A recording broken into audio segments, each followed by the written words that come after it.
Mr. Speaker, sir, I thank you very much for having given me an opportunity to speak a few words on food policy. I wanted honorable members to take as much time as possible to discuss this most important matter. My colleague, the finance minister, gave a very good account of the situation yesterday and made clear the basic policy of the government. He spoke with authority since he has a great deal to do with the subject. Yet I want to say a few words because recently there has been some confusion in the public mind and many things have been said which appear to me to have no justification at all. I wish to clear the confusion as far as possible.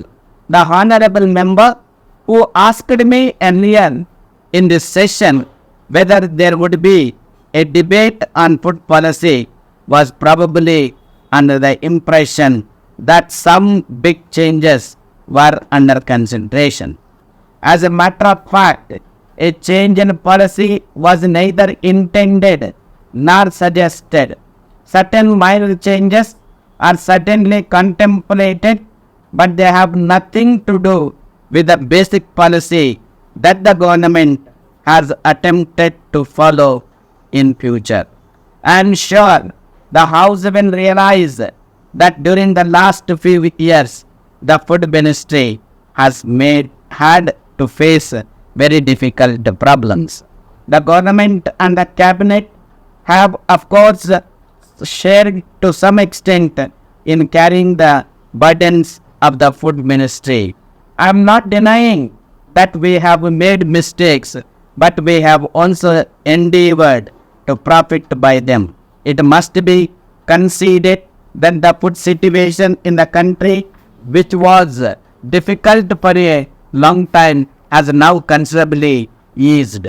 Although other factors have contributed to the improvement, I think we are justified in saying that the present favorable situation is to some extent the result of government policy also. In this connection, I would like to pay my tributes to my colleague, the food minister, who has approached the very difficult and complicated subject of food with an energy and an awareness which I think have produced certain positive results all over the country.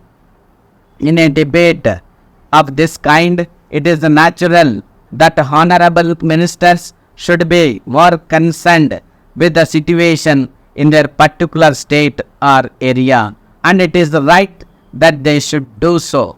Nevertheless, the most important thing is that we keep in view India and our food problem as a whole, and at the same time remember our basic policy. It is open to the House to discuss our basic policy, but insofar as the government is concerned, there has been no occasion to effect any change in it.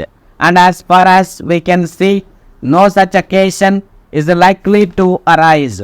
I can only add that our basic approach will remain unchanged even though the food position is much brighter. The finance minister pointed out the close relationship between the food question and planning. But in regard to the supply of food and other necessities of life, it is not enough merely to see that there is fair distribution or that people do not prosper at the cost of others. If we do this and no more, our economy will be static. We must also see that we get the best out of our development and planning programs. For instance, if there is a surplus of food in the country, we would naturally like the nation to be fed more adequately. But we must also think beyond the immediate wants and utilize our resources with foresight. With these few words, I conclude my speech. Letter from Messrs. George Brown and Company, Bombay, to Messrs. National Company Limited, Bangalore. Dear sirs, we thank you very much for your letter dated 10th instant, giving details of the land which you propose to sell to our company. As you are aware, we are the leading company in this part of the country engaged in the manufacture of latest designs of household furniture. We have got several branches all over the country and in some of the foreign countries also. We intend to expand our business activities in India and in other countries. With this in view, we are on the lookout for a suitable land in the important business area of your city for locating our showroom.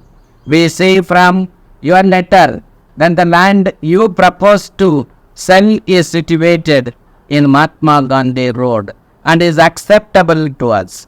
Our engineer will be visiting Bangalore in the course of the next few days for the purpose of valuation of the property. As you are aware, any proposal for the purchase of property by our company has to be placed before our board of directors for its approval.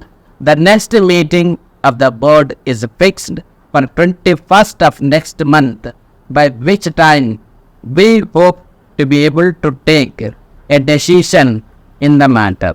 The decision taken by our board will be duly communicated to you immediately thereafter. Yours faithfully,